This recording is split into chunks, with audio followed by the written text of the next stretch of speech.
You got the best of the best here today. He needs no introduction, but he is your four-time current and reigning Olympia champion. Give it up for the gift, Phil Heath.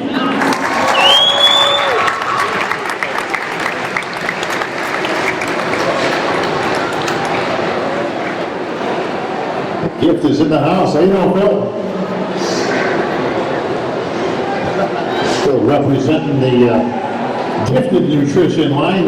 That's not a coincidence, folks. Of course, that's Phil's nutrition line that they've been putting up. How's that going, Phil? It's been going steady. We're just short under a year of operation. We started this business last July, and right about now, we're operating in about 30 plus countries at the moment. So not bad for the first year, but it's a lot of work. Fortunately for me, I actually did go to college for business management, so that kind of helped a lot with some bumps in the road with operations and finance, marketing, and all that stuff. But now it's a great opportunity for me to kind of prove to the world that you can actually be a bodybuilder, be a businessman at the top of your game at the same time. And I'm no different really than most of the people that are in this audience, because they also bodybuild, they compete, but they also have lives outside of that. They also work in business as well. They've got 24-inch arms. Maybe not that. But yeah, no, it's been great. We're really excited to show the world what we're made of. Speaking of what you made of, Phil, I noticed a little the hair. Little hair going on there, buddy. We're gonna. Did you guys think I couldn't grow it? I know a lot of bodybuilders, especially some of the top guys, we don't have any hair. Well, for me, I was like, I was being lazy. I'll just be honest. And usually around Olympia time is when I get really lazy about that. I don't really care about grooming. I'm just caring about growing some muscles. So we can see a Phil Heath with hair on his head. This is going to break the streak. The only problem with that is the last person that did that lost that night. You know what? That's right. Not too, yeah. Mr. Coleman. Yeah. I believe that was. Yeah. He had it the night before, right? Remember? He did. And then he cut it off, and things didn't work out so good. So I'm kind of superstitious. So I think I look better without it. Well, if you remember, that was Jay and Ronnie. We were at the seminar, or the press conference some years ago. And the bet was that if Jay lost, he was going to shave his head. And if Ronnie lost, he was going to grow his hair back. So, see, these are the things that we talk about, folks, in the IFBB. I'm not expecting Kai Green to grow any hair at the moment. Speaking of which, your buddy Kai Green. Now, we all saw last year's events at the Olympia. We were celebrating Joe Weider's 50th in Las Vegas, Nevada, and that was a grand stage, Phil, as we pulled out all the stops. Robin Chang, the show promoter, really putting on a great event for all the fans. Press conference came, and you guys started lighting it up, man. I mean, the gloves were off, and you guys are going back and forth. But we toured around all year together, Phil, and the question we keep getting was it real? Everybody thinks it was either staged or it was scripted. So for the record, for the fans here in Dallas, was it real? It was very, very real. Very, very real.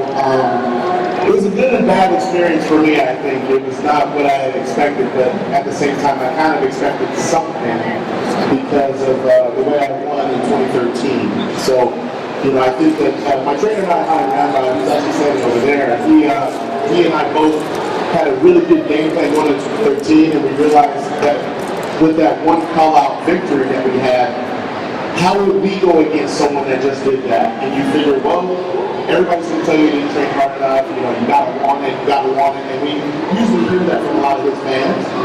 And I just figured, well, if I was playing basketball, which I did in college, I would just start chirping at him a little bit and see what happens. And I think that's what happened. I think it got out of hand, but I think I handled it professionally and we moved on. Well, both of you guys, I thought, obviously things got a little moving and grooving in the press conference, but that's what the press conference is all about. But now we get to the stage. Things are usually a little bit more, at ease on stage. I mean, everybody's got their game face on, but rarely do you see two people confront each other. But at some point, you were kind of going back and forth, little elbows here, little that type of thing, little gamesmanship. And then Kai kind of flipped the hair back, and I saw you kind of laugh at that. I mean, it looked like you thought that was kind of funny, actually. But then you got it in your face. Now, Kai said something to you when he turned to you, and I'm guessing he was either complimenting you on the color of your trunks or, wishing you a Merry Christmas or something. But what did Kai say to you, Phil? I can't really talk about that. We got cameras and stuff here. That was pretty much between two grown men. He had some things he had to say to me. I had a lot to say back. Well, in a manner of speaking, what did he say? Oh man, there's not profanity. But ultimately, he just showed his distaste for me and kind of wanted to impose his will, as they say in sports, in a very weird way. So for me, I had For Kai? What? For me, I had to just look, guys. Like I'm going to talk to his Phil Heath, not Phil to give Mr. Olympia and all this other stuff. Okay. At some point in time, as a man, you have to realize that you're not just representing Phil Heath, you're representing the entire sport. You are Mr. Olympia, you have a lot of kids, a lot of adults that paid a lot of money to come out and see the sport. This was not the sport. That was a sideshow. I was going to participate in it. The last thing I want to do is, jokingly, guys, it would look really freaking odd to see two big muscle-bound guys greased up wrestling on the floor. That doesn't make it. That's not something I wanted to see. Yeah, listen, we got enough weird that we have to overcome in this game. And to be quite honest, bodybuilding should be respected. A lot of people that compete, a lot of people that come in here, you walk down the street, you look small, you get different slurs, you get people looking at you crazy, and you're talking about different stereotypes and stuff like that. Why would I feed into that? Why would I do that? I understood that was my point in time to say, look, it's more about the whole grand scheme of this sport and what it represents. And my actions spoke clearly. I said what I had to say. We got back to the pre-judgment, and the next night I won. Well, your actions did speak louder than the words. Obviously, Phil, you go out to win your fourth sandal, that coveted gold sandal that now sits nicely at your house. The rest, they say, is history. I asked you at the press conference, Phil, give me 3 reasons why you're going to beat Kai Green. And like the champ that you are, you came right in there with 2011, 2012, and 2013, and then put the microphone down. I thought that was great. Yeah, that wasn't scripted at all. I guess, with my background, playing hoops and stuff, anyone that's played basketball knows that there's been probably more fights in a blacktop, over a score or a foul than there's ever been, at a gym with a bunch of bodybuilders. So, I just realized that with all that smack talk playing hoops and barbershop talk that I've had over the years, you kind of become equipped with a certain type of wit. And it just was you pretty much lobbed it up there and I slammed it home. So I thought it was pretty funny because he didn't really have anything to say after that. But thankfully I was able to do what I said I was going to do and win the show and move on. Now this year, I'm really, really excited. I hope he doesn't have anything to say. I don't really care. I think a lot of these guys are going to have a lot to say, but it's all about what they're willing to do.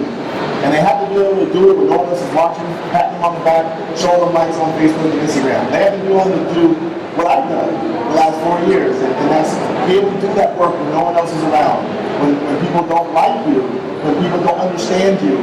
And for me, I have a lot of support, and I just want to say thank you, Ed and Betty, for having me here. This has been a long time overdue for me to be at this event. I'm here for the fans, and I start my prep on Monday, and it's times like this that reminds me that when I am in the face of these amazing athletes, I can defeat them because of the support I have and the positivity that I experience here at these events.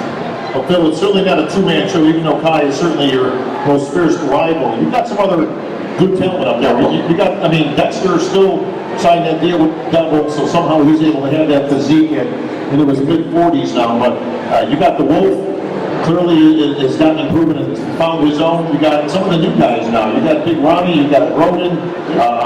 Big Ronnie just winning a show not too long ago, and he's put things in perspective. I don't think people really realize how big he is. No, he's a very, very massive guy. He's definitely one of those guys when you're standing next to him on stage.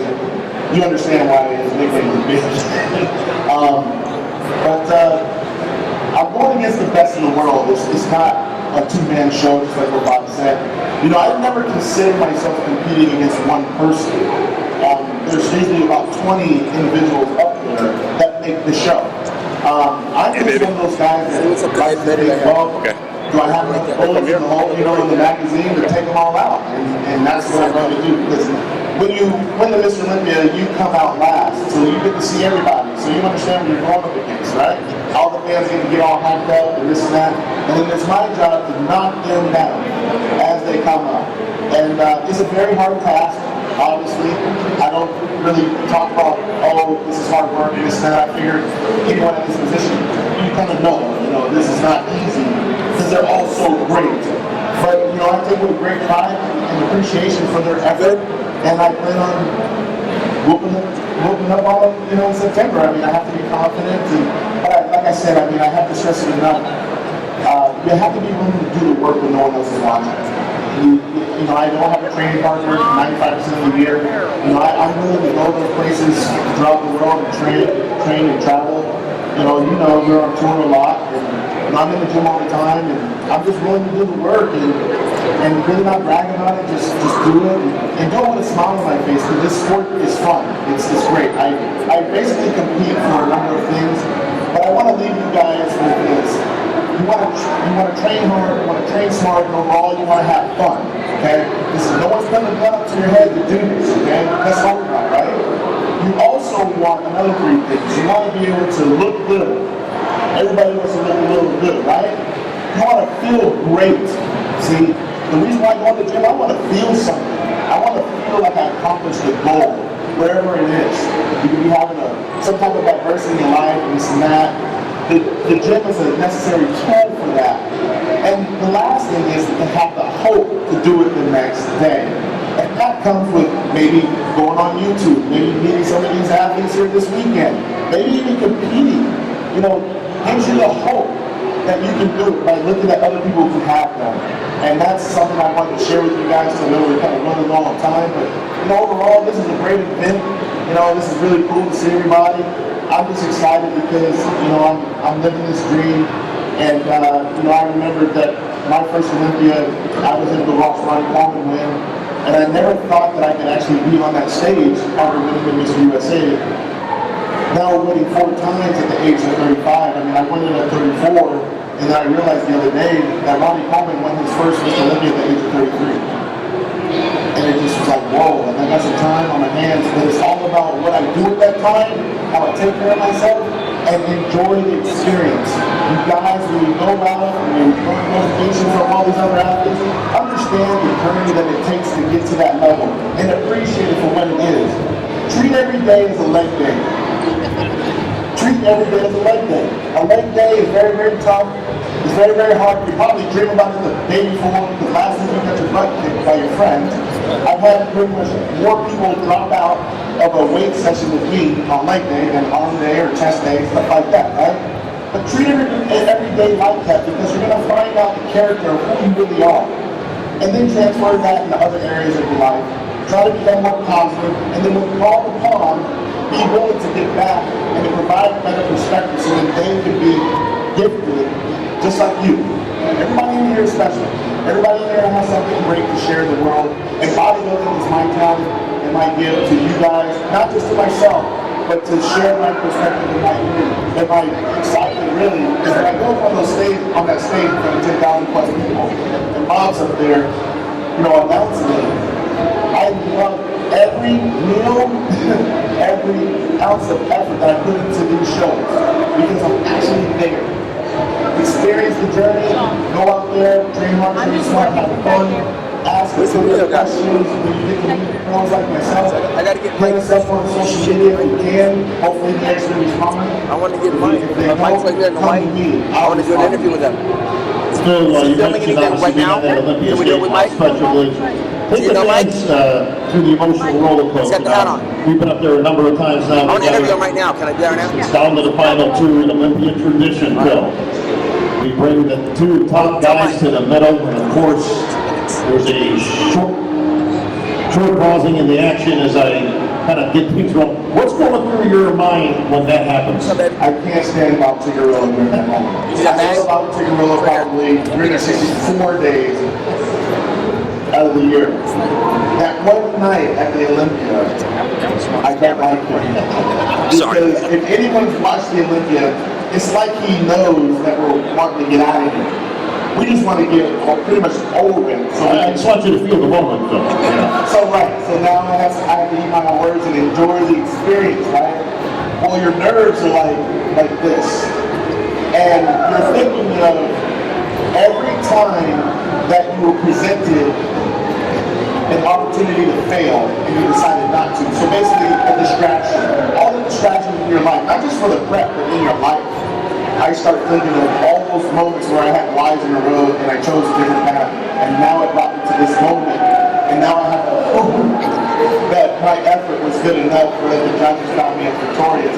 And then he calls out your names, and it's been the same pretty much every year. You kind of flash back and think of all those times where you were told no, all those times where you were willing to doubt yourself, because you were scared to achieve greatness. You were fearful of being successful. And I go through all those little synapses of time within like 2 seconds, really, and then you snap out of it, and then you realize you're here, and you're the best in the world at what you do. And then you understand that it was all worth it. The tears that you have is because of the fact that you didn't give up on yourself. It's not just the fact that you won, it's the fact that you didn't give up on yourself. And this was the validation that you kind of needed to understand that you went above all odds. You went above amazing, talented, gifted individuals who wanted to kick your ass on that stage, who gave everything in their life to be at that place. And you were able to be victorious. So it's just, it's a feeling that it's like no other. The next day, I don't sleep. I probably have slept over the 4 years of winning a collective total of 10 hours after I won. Because you can't sleep. Your adrenaline is so high, you're still remembering everything that you're on the squat bar, right? You're going through failure and this and that, and you're thinking one more rep, and your buddies are yelling at you. You're reading text messages on social media, and someone's telling you, you can do it. You're starting to remember all these things, and you're trying to find any type of motivation there is.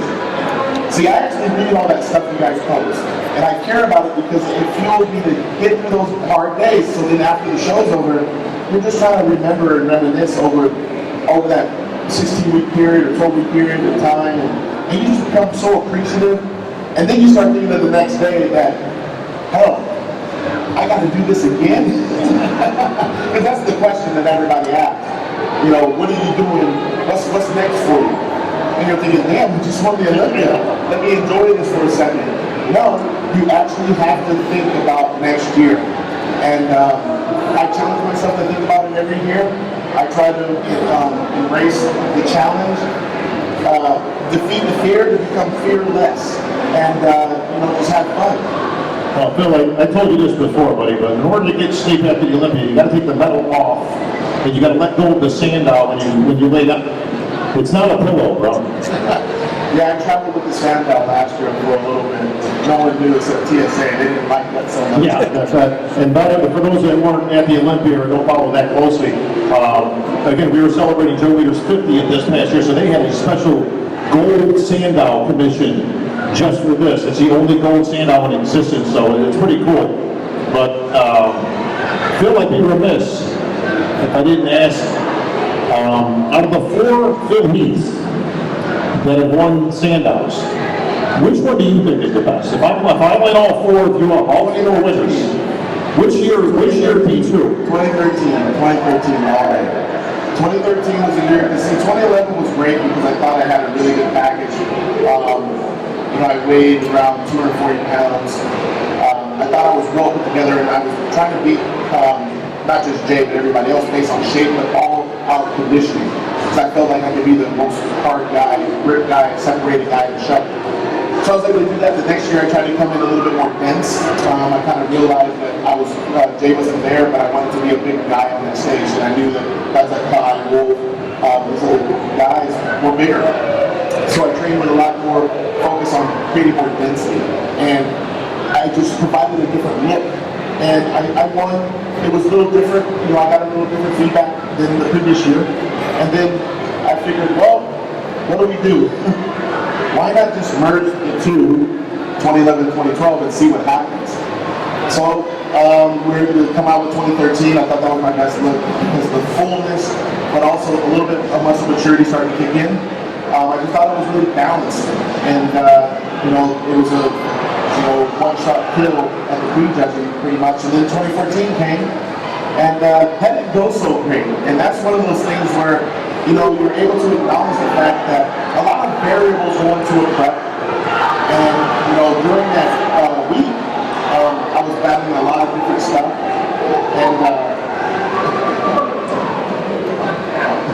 sorry.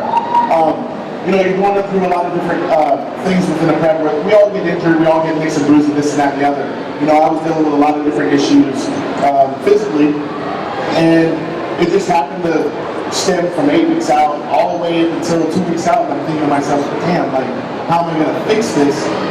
And that's when you are thankful that you have a nutritionist, because they're giving you a second set of eyes. Like Ani and I were really trying to go through every picture for the previous year to figure out what went wrong. And it was just a basic food issue that went unaddressed, and that's something that at that level is something that can make you 100% or 80% in my case at the 2014 Mission Olympia. I hated the way I looked on that Friday, but then I figured on that Saturday we were able to miraculously pull it together and then get the victory. See, I'm one of those guys that I'm going to tell you, all those 4 years, I thought I looked great. 3 out of 4, I'll take. I still won, but I like 2013 the best. The goal this year, not to cut you off, the goal this year is to eclipse 2013, since that's my favorite year, and to be even more streamlined than I was in 2011. So that's kind of a hard way to describe it, I guess. But that's what I've been doing this year. I thought that I looked really good this off season. I've been taking my training to the next level, and I feel like it's been because I have a better sense of urgency. And when you're at this level, you start thinking of the greats, you start thinking of the guys that you're at, and I start realizing that the last person to win 4 in a row was Ronnie Coleman. Jay won 2, lost 1, won 2. I'm at this level with Jay right now on this mountain. At number 4. At number 6, there's Jordan Gates. At number 7, there's Arnold Schwarzenegger. At number 8, there's D-Lane and Ronnie Coleman.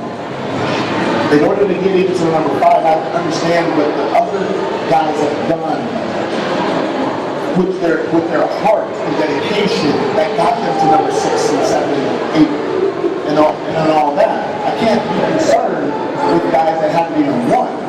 See, Lee Haney and I spoke one time, and he told me straight up that I can leave, because I love Lee Haney. I don't think there's a person in the world that doesn't like Lee Haney.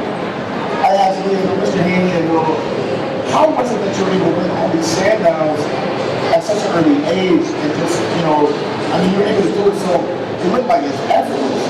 And he goes, you know what, thank you, but, it was very tough, but I just realized I had to be me. I couldn't be concerned with anybody else, what they were doing. When I went to Mission Olympia, he's like, I'm me. Nobody else. They have to beat me. I don't have to. So I kind of positioned that in my mindset to think like, in today's age, it's kind of like, I love sneakers, right? I've never seen a person wait outside for a pair of Reeboks. They always wait for Jordans and stuff like that. No one else has ever waited for a Samsung phone, but everybody waits for the next iPhone. That means that those companies aren't worried about second best. They're just worried about being better than themselves. You'd be better than Phil Heath from 2014, but then pick your favorite year and just smash the hell out of that person. And then you put yourself in a better position to win. I can't be concerned with all the hype that goes on with the Olympia. Hey, it's a part of the business. They have to talk about somebody. I understand it, I respect it, I respect all the athletes, and at the same time, I respect myself, take advantage of the time that's allowed to give myself the opportunity to be successful. Phil, there's lots of talk recently, especially after this Olympia, admittedly not your best, but still good enough to win. A lot of talk about old school physiques, the return of old school, the old school look. Maybe we need to go back to that. You can applaud that. Some of the old school greats, guys like the Iron Warrior, Mike Christian, who I see right there. Mike, stand up, buddy. Talk about your old school great physiques, Phil. But I know you're a history buff when it comes to bodybuilding. You enjoy looking at the history of bodybuilding and the guys who have won it and the guys who have come before you. But recently, outrage, Phil, blasphemy, bodybuilding blasphemy. You actually called out Arnold Schwarzenegger, which I thought was cool. But now Arnold, for those who don't know, has had some comments lately that he thinks the physique should return to somewhat of an old school look. The small waist, the step that, Guts, he thinks he's a problem this year. The guys are shaped like bottles. They're like bottles, and come on, we get to the top off. Sorry. Got my Arnold switch turned on there for a second. That was okay. Oh, that was good, man. You gotta do like kindergarten cop. I think that was a better movie. Oh, God. There ain't 5 people that are soft kindergarten now. What does he do? Right? It's not a tumor. So anyways, he just had some comments, which you took kind of exception to, and you didn't shy away. You went out there as 4-time and current Mr. Olympia, and you had some comments back. Tell us about it. I just think that at the same time, people don't realize what he's saying. He's saying the same thing that these judges, our president of our federation, has been talking about for years, that have been enforcing it also for many, many years. Do we want decision on stage? Absolutely not. The person who won this contest was Dexter Jackson, who looked pretty damn amazing, if you ask me, and he didn't have that problem. So he was basically directing at the people who placed below him, right? Well, why bitch and moan about that? They placed 6, 7, 8, 9, 10 because of that. So why not acknowledge the fact that there's a divide in the industry where you have guys that are winning that are looking like this, and the guys that are complaining, 5, 6, 7, 8, 9, 10 guys that are complaining about their look, why they're not getting a better call out? We'll say it's because of your look compared to the winners. But he didn't do that. And I just was like, well, I think you're leading on the new fan. It's the new fan that's not understanding. Because they'll say, well, we want aesthetics and this, that. I don't even know if they understand what aesthetics really means. They'll look at a big guy that gives balance and stuff and say that's not aesthetic. Actually it is. But they don't understand that. They would say, well, if you're a bigger guy, you're not aesthetic. So, I was basically just saying, well, you leave this up, right? No, not at all. So essentially, I was saying, well, everybody has their own judgment, this and that. The judging criteria is a certain way right now. As back in the day, they didn't really judge legs a certain way as they do today. And I could say, well, Arnold didn't really have any legs. And then a lot of people went off online and got pissed off and this and that and the other. But my point was this. If he can have an opinion and you can have an opinion, why can I have an opinion? And I was just doing this as a certain exercise for myself, just to see if I can have an opinion about something and see how people will receive it. They didn't really, some received it very well, other people not. And that just let me realize where I stand with how they respect a 4-time Mr. Olympia's opinion on anything. And look, Arnold Schwarzenegger was a great athlete for his own bodybuilder. He was very well known for all those movies and all the good stuff, and a lot of greatness that came back to bodybuilding. It's been awesome for what he's done. I'm not here to trash the guy's name. I mean, he's done a great job. He's been able to utilize his talents perfectly by taking his opportunities that Ben and Joe Weider brought him over from Australia, gave him a job, produced a lot of success for this man. He's given back time and time again to all of us. But all I'm saying is that when you have an invitational, such as Arnold Classic, and you don't like certain physiques, I hope you're going to invite them to your party next year. Maybe that's a way that they will learn, if they haven't already learned by the judges knocking them down in places. If I was one of those athletes that got knocked 6, 7, 8, 10 places, I would be asking myself some questions and trying to fix it immediately, going up to a judge and saying, hey, I'm going to fix this. What show should I do? Am I ready to do a show in 2 weeks or things? They're like, well, a little bit more time. Okay, well, I'm going to take more time. I'm going to do this contest because the last thing I'm going to have is Arnold Schwarzenegger talking crap about my physique. I didn't hear that about any athlete. I didn't hear about that. They're taking a sense of urgency to do that. And I think that's what Arnold's trying to do. He's trying to push us to go back there, but yet still be massive. But at the same time, I mean, it's a muscle contest, people. You're going to have, you want big guys, but he wants a certain type of physique. I want that physique too. We're all in the pursuit of perfection. Some people nail it, some people won't. It could be a simple thing as someone getting sick the night before. Hell, I got sick in 2009, and speaking my dad's out, people don't remember that. Well, you do. But things happen that can make you look a certain way, and it's unfortunate that that happens. So all you fans have to just hope and pray for your favorite athletes that they come in at their best, and their best will be good enough on that stage. Well, Phil, congratulations for all your successes this year. Our first modern athlete to venture into social media. We saw you on Bloomberg, we saw you on TMZ. You're making all kinds of inroads into the mainstream, which is great, obviously, for you and the sport. And speaking of breaking records, Phil, I also have to mention the Phil Heath Classic. This past year, that's in right here in Texas, as most of you were probably there. You put that on in conjunction with our district chairman, Lee Thompson. 900 competitors at the Phil Heath Classic this year, which broke any record that was set by hundreds of total number of NPC athletes. Blame Lee. You should blame Lee. Blame Lee. He wanted to do a show. He came up to me and brought the opportunity to my doorstep, and I jumped right on it. I jumped right on it because I realized that every time I guest posed in the state of Texas, I was well received, and that bodybuilding is great here. Look at this show. I mean, it's grown over the years, and a lot of fans are very in tune with the role of health and fitness. Look, I'll be honest. I didn't even have a show brought to my attention in my home state of Colorado. Lee Thompson gave me that opportunity. I said, sure, let's try this out. I knew nothing about that side of the business, so I was willing to go outside my comfort zone, try to work with Lee and his staff, who've been completely amazing at what they do. And now we're going into our 4th year next year, and we plan on breaking more records. We had competitors throughout the world, actually. Our overall champion was from South Korea. I mean, look at that. I mean, we're allowing other people to have that spotlight, and that's what the Phil Heath Classic is about. It's not about me competing, because I do that in September in Las Vegas. It's about you guys being able to see or compete at a high level with a big stage amongst a lot of great athletes and have a great experience. I did test this with me, and I mean, we haven't had one person complain in the last 3 years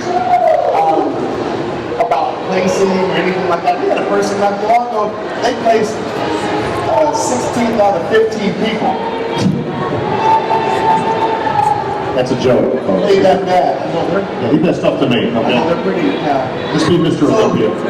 I know. So they placed pretty bad, right? But said they had a great experience and that they promised to come back next year better than ever. And that's what we want to hear, because that allows us to realize that we're producing a great product. So, you know, I have a lot of ties here. I actually have family in Denton and Houston. So, you know, it's a second home for me, if you will. And I'm very excited to work with Lee again and make the Phil Heath Classic even bigger and better next year.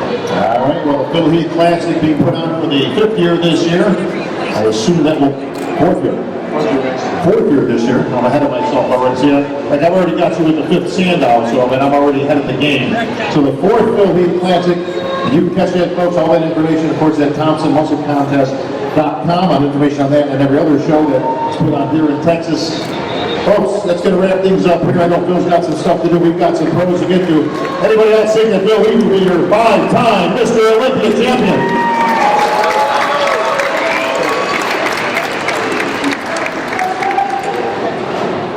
All right, picture time. Don't forget the hat.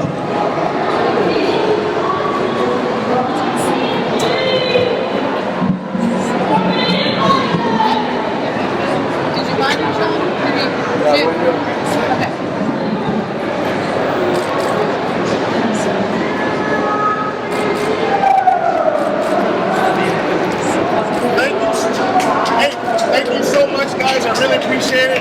I just flew in this morning, and we over at the Gift and Nutrition booth.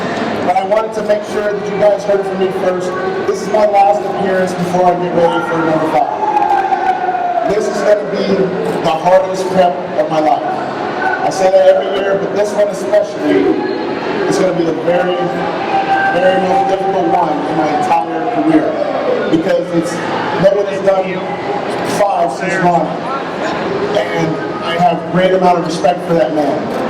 And I have a great amount of respect for the sport. And I do recognize all those amazing athletes that want to kick my ass on that stage. But I will tell you this, all of your tweets, emails, Facebook posts, Instagram posts, you name it, handshakes, selfies, all that crap, thank you. Because even though I'm very, very busy, don't think that I'm Hollywood and not caring. I got to get to certain places, but just know that when I'm training and when I'm doing that cardio that I hate to do, when I'm eating that bland chicken breast and that nasty ass fish, I'm thinking of being my best, so then you guys that are still standing and sitting here and hearing me talk, can say, you know what, I met that guy, cool dude, and he kicked some butt on the stage, and I'm gonna go kick some butt at work tomorrow. I'm gonna kick some butt at that gym tomorrow. I'm gonna get something out of this damn life. I want to leave you guys with this before I head on out. Give a damn about your success. Your best will always be good enough. No one can care about your success more than you. Not your mom, not your dad, not your parents, not your friends, not your coworkers, not your spouse. If you want it, go get it. Don't worry about someone else trying to do it for you. You go up there and you get yours. I got mine and I'm still wanting to get more because I believe in myself. I believe in you guys too. Everybody has a gift. Go get it.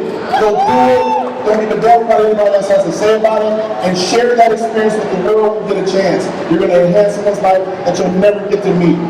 You'll never get to meet. You'll never know whose life you may change. Thank you guys. See you later. Thank you. If anybody wants to purchase Nasty Ass Fish, it's located at the supermarket next to the Orange Roughy. Just saying.